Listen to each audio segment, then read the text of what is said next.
What's up guys, today on Rebels Off-Road, I got the Class1Motorsports KRX engine mount kit. We're gonna be doing an unboxing, installation, telling a little bit about this product. Oh yeah, like what? Like how much extra vibration does it add, why you should consider upgrading your engine mounts, and if I think these are worth the price tag. Cool. So stay tuned, drop a like, and subscribe for more great content. And we're gonna get right into this unboxing right now. Class1Motorsports has a bunch of great products. We've made some videos on them in the past. This is their latest one, and so just excited to get this installed on my machine and tell you a little bit about it. All right, so we got some paper here.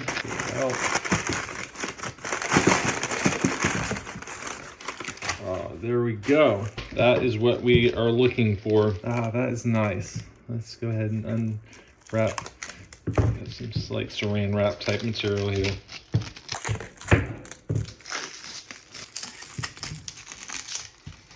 All right, there we go. Now, these are the replacement for the Kawasaki KRX stock engine and transmission mounts. And these are made out of solid polyurethane with a very precise durometer on it. I believe that's the word for it. So this will replace your engine mount on all Kawasaki KRXs, both new and old style. So these are the same, these are the same. Got a rod and then two washers. Now, depending on your year, you'll use different components, but I'm gonna show you the install for both of them so you get a good idea on how this is gonna go onto your machine. I'm also gonna explain what the purpose of these are as opposed to like the OEM one. These have some benefits that I want to go over. The transmission mount bushing is right back there. And I'm going to show you, I have a pry bar on the other side. I'm going to show you how much movement there is in this bushing. And my bushing's not even all the way worn out yet. And you'll see that they just allow for a lot of movement. So watch this. You see that right in here? That is all movement in the bushing there. And that whole entire transmission is moving with just the littlest bit of force on this pry bar. Now what ends up happening is the whole transmission will start to sag, and that plate, you can look under your machine, that plate is actually very close to your stock transmission housing. And a lot of people have run into the problem where that transmission housing will crack because rocks hit that plate and bend that plate up and contact the transmission housing. And so we added a skid plate to help prevent that. However, if your stock bushings sag too much, then your transmission will actually contact the top of that plate and it'll do the same thing, because you'll still have movement on the top of that plate and eventually it could crack. So that's what these engine mounts will help fix. It will prevent this sagging that you see here and help it lift up, and they also last a lot longer than the OEM. I only have 660 miles on my rig and they already are sagging like you can see, so you might want to check yours. So now that I've told you what they're for, we're gonna go ahead and get right into the install. And after that, stay tuned for our review. So, what are you gonna do first? First step is you're gonna attach a ratchet strap, and I have it attached up here at the shock tower mount right there. And then I have it wrapped around the tube here for the engine mount. And I've ratcheted this down pretty snug, and that will offload the pressure on this side of the engine mount. And then we'll be able to remove this whole assembly here to install the new bushing. So the socket that we need is a 14 millimeter. I'm gonna go ahead and get that started.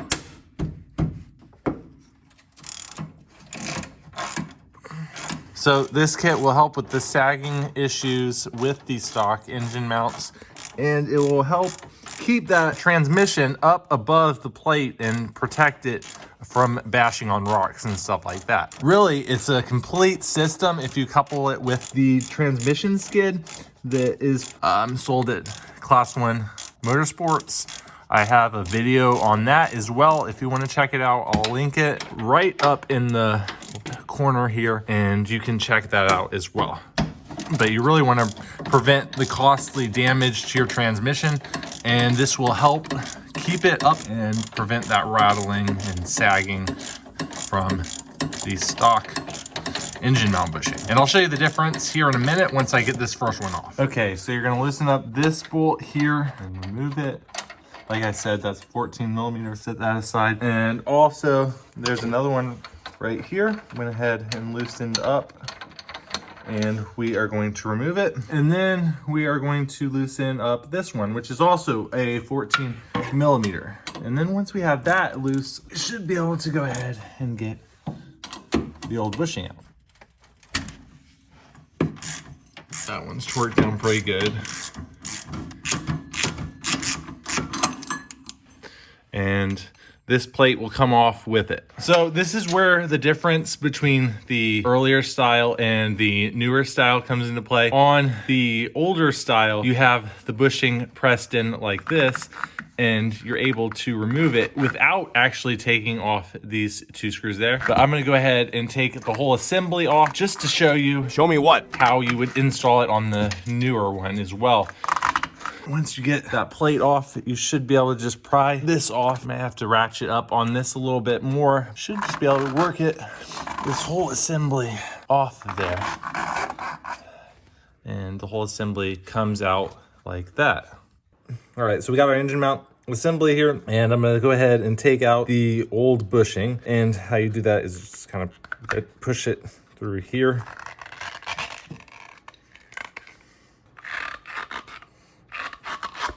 There we go, pops out. Gonna set this down right there. And we're gonna take a look at this. This is a rubber bushing, and it has these little offsets here that go and touch along the aluminum here. And what that allows for is a lot of flexibility of this bushing. Not only is the material very flexible, but if you only have a little contact area, it allows for a lot of movement. And what ends up happening is these start to crush down because there's not a lot of surface area and not a lot of support. Then your engine sits down lower and it can contact the pan. And as you know, these are already very close to that pan, and that pan isn't very thick. That just exacerbates the problem there, and eventually your motor and your transmission housing could potentially crack because of that. But this makes it so the engine won't sag as much, and so it'll keep it up above that pan where it should be, and then the transmission pan will protect it from below. These have, I believe, an 80 durometer, but as you can see, it has a full contact area, so it won't sag down in that machine, and these will last a lot longer. So on the earlier machines, you saw how it was installed, and so for this one, we are going to install it in there. We're gonna go ahead and clean this up first. I got some paper towels, just gonna generally clean the inside up, and because these get very dirty with that OEM bushing, it rubs a lot, and a lot of dirt, allows dirt and stuff to get in there. Clean it up a little bit, get some of that dirt out of there, and then we're gonna install this bushing.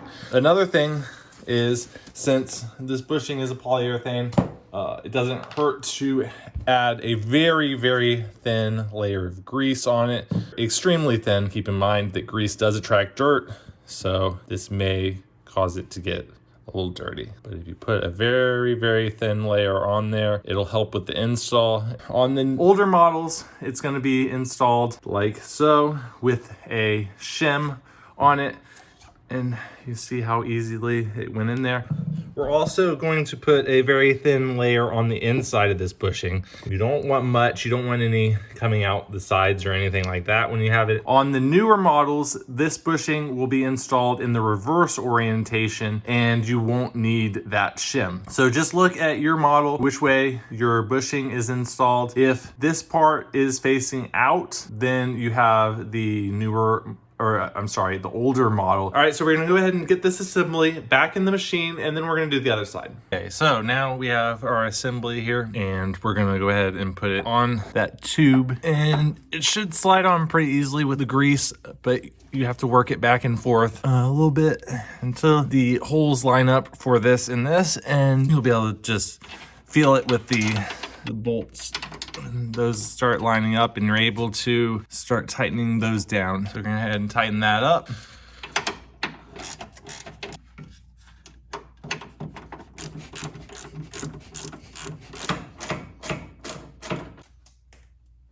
Okay.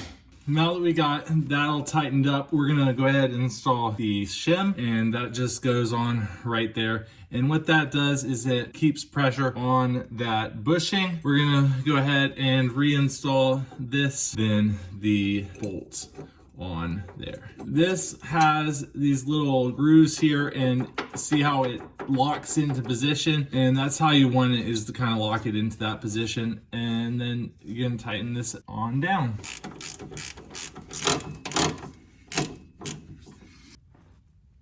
And there you have it. You can go ahead and remove your ratchet strap at this point. So now we're gonna go do the other side, and then we're gonna move on to the transmission mounts, which are gonna be a little bit more tricky.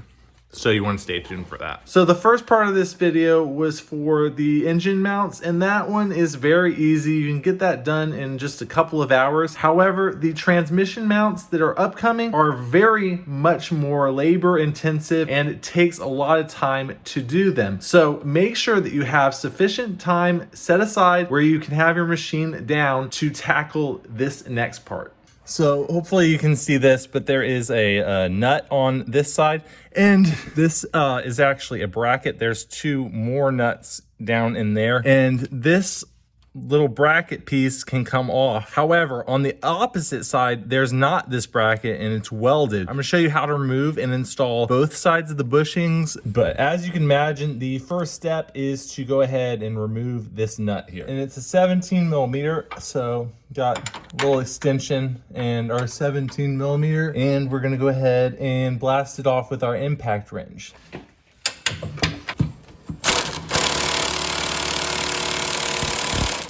And we're gonna turn it off with our socket wrench.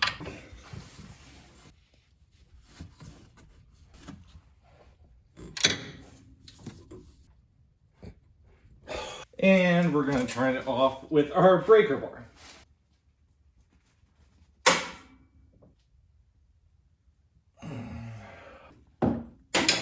Things on there tight. And set up another 17 millimeter on the opposite side where the bolt is.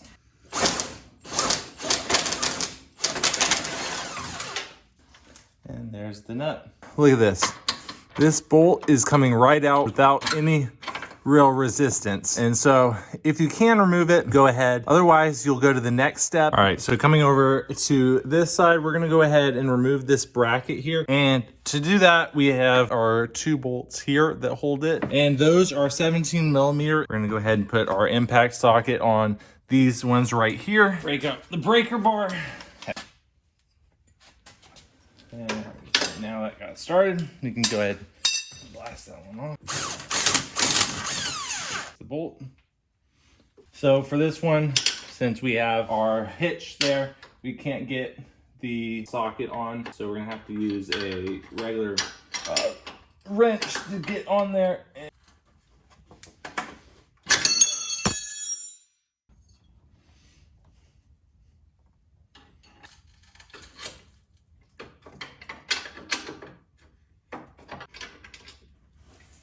There we go. And that's the bracket. And as you can see, those are actually welded nuts. As you can see, now we have access to the bushing, and this pops right out nice and easily. And you can see how they're kind of warped. They're kind of squashed there. You can see right there, it's pretty squashed. And so that's why this new bushing is gonna help out a lot. All right, so next we are going to remove this screw here and this screw back there. It holds the tubing for your intake to the bed. So we're gonna go ahead and remove that. You can remove that tubing, or you can just remove those two screws. Either one will work. So next, we are going to be removing the bed, and to do that, we're gonna be having a lot of push pins that we're gonna have to remove. There is one here, here, here, here, here, here, here, here, here, there, and there that we will have to remove. We also have our tusk bed extension here, and so we're gonna have to remove this little bolt here, and also the same thing on this side. We're gonna have to remove that bolt. There's also two additional push pins here. I'm not sure if I mentioned. But that's a lot, so we're gonna get right into it. I'm not gonna show you every removal of the push pin, but needless to say, you need to remove quite a few, and those are the ones you need to do. Go ahead and remove these as well, and they are a 12 millimeter. And so once you get those removed, and this pile of push pins, and also these guys removed, we are going to go ahead and remove the tusk barricade. Started to try to do it without it, but I think it just makes it a little bit easier to go ahead and remove it all the way. So that's what we're gonna do. These are 17 millimeter bolts, and they are kind of hard to get back in once you remove them, but if you watch the tusk barricade installation, I give you some tips and tricks on how to remove those bolts and put them back in. You shouldn't have too much difficulty. All right, so one more thing that we forgot to mention, there are a 10 millimeter bolt here and a 10 millimeter bolt right there that needs to be removed also. We just kind of missed it at first because of how dirty our bed is, but those will have to be removed. Go ahead and remove those 10 millimeter bolts. They aren't on there very tight, so that's good. Just go ahead and loosen them up. We'll go ahead and remove them.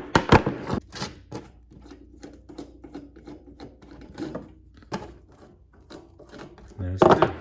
And they got these little washers on them. Don't want to lose those. Okay, gonna go set those aside. Okay, now, after all of that, I believe we are now ready to remove the bed. Just basically lift right up and should... We actually don't need to remove the whole bed. We just need to get it up enough out of the way to see where our holdup is. To about there, we can go ahead and put something under here. And I'm gonna go ahead and put this 2x4 under here. Just kind of prop it up so you can look and see what's going on with it. Here is what is going on. So we can lift up on this until we start hitting here. And once you start hitting here, you don't want to break this. So the best thing you can do is go ahead and remove this. Remove this bolt here. It's the exhaust hanger bolt, and it is a 14 millimeter. So we're gonna go ahead and remove that. We're also going to remove the exhaust hanger here. It's two 12 millimeter bolts.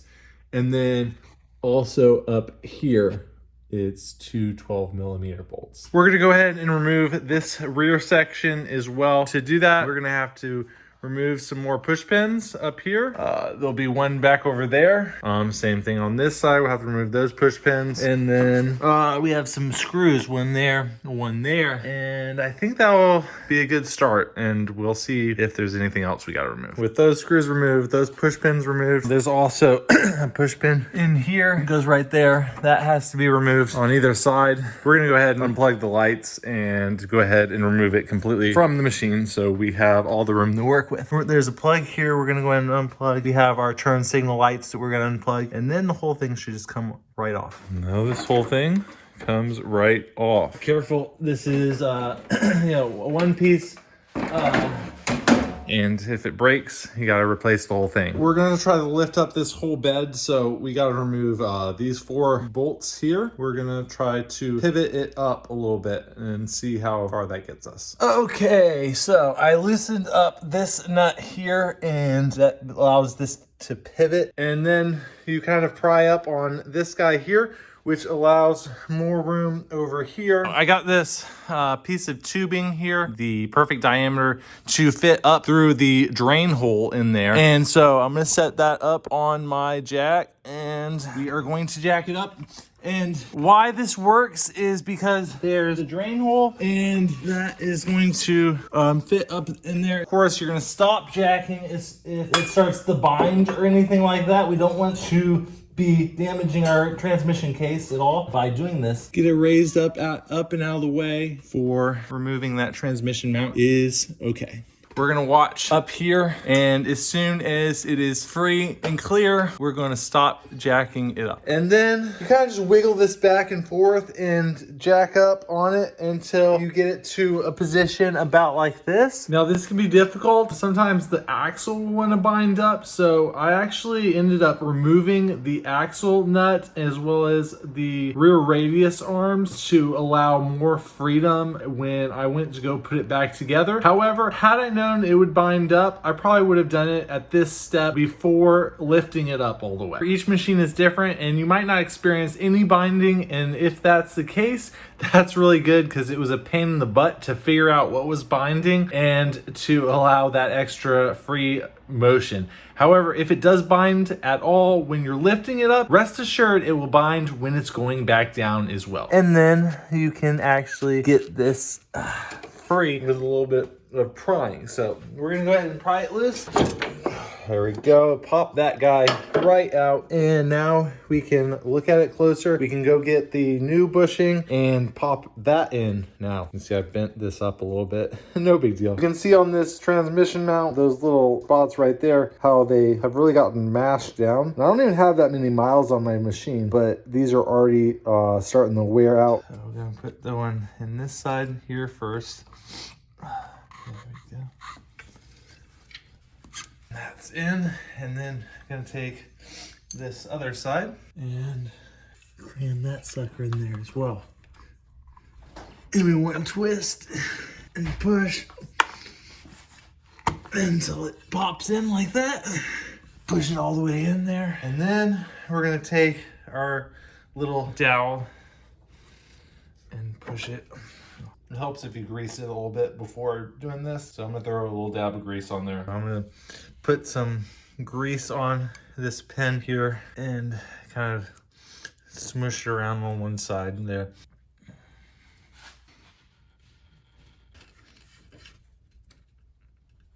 Oddly sexual. I know, right? Can't find anything smaller, but we don't really need much push with. There we go. Now we're gonna clean up this mess here and then lower it down into place. All right, so something to note.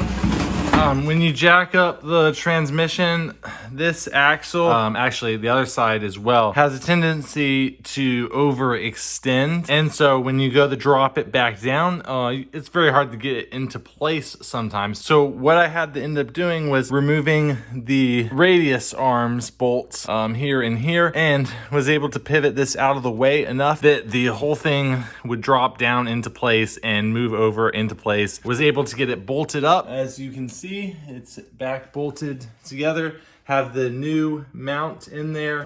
You can see it right in there, the nice green there. And as you saw already, those mounts as well are in there. Already I can tell it's sitting a little bit higher, which is really nice. We're gonna start it up and see if the vibrations got any worse, and also just make sure everything is good to go before buttoning up the rest of the machine. So first crank up, we're gonna see what the vibrations are like.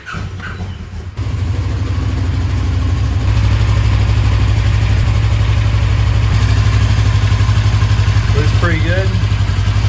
A little vibration, but not anything bad. You could see if it was really bad.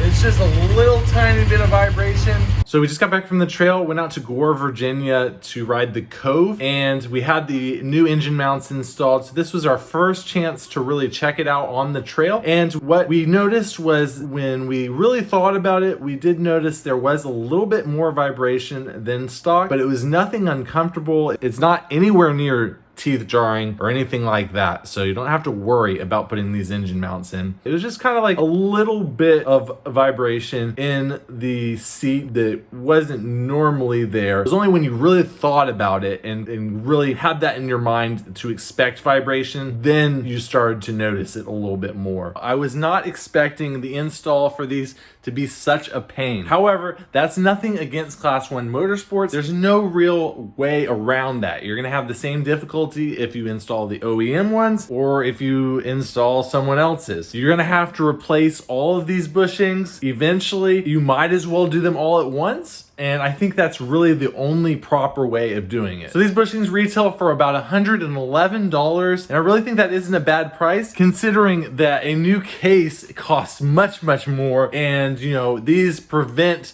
the case from getting damaged from that sagging, as we discussed. These are actually cheaper than getting a full set of the OEM style bushings. So you get an upgraded material and protect your transmission for less than replacing your stock transmission mounts. So that means it's kind of a no-brainer, because if your old transmission and motor mounts are worn out, get these ones. You'll save money, they'll last longer, and they'll prevent that sag. I definitely think they're worth it. As usual, I'll provide a link down in the description where you can check out this product for yourself. If you made it this far, I just wanted to say thank you. I know this was a longer video today, but there was just so much information that I wanted to cover about these engine mounts. If you haven't yet, go ahead and smash that like button. Leave us a comment. Tell us if your transmission bushings are sagging like mine were. And go ahead and subscribe if you haven't already yet, so you can stay up to date on all of the upcoming action. And we will see you next time.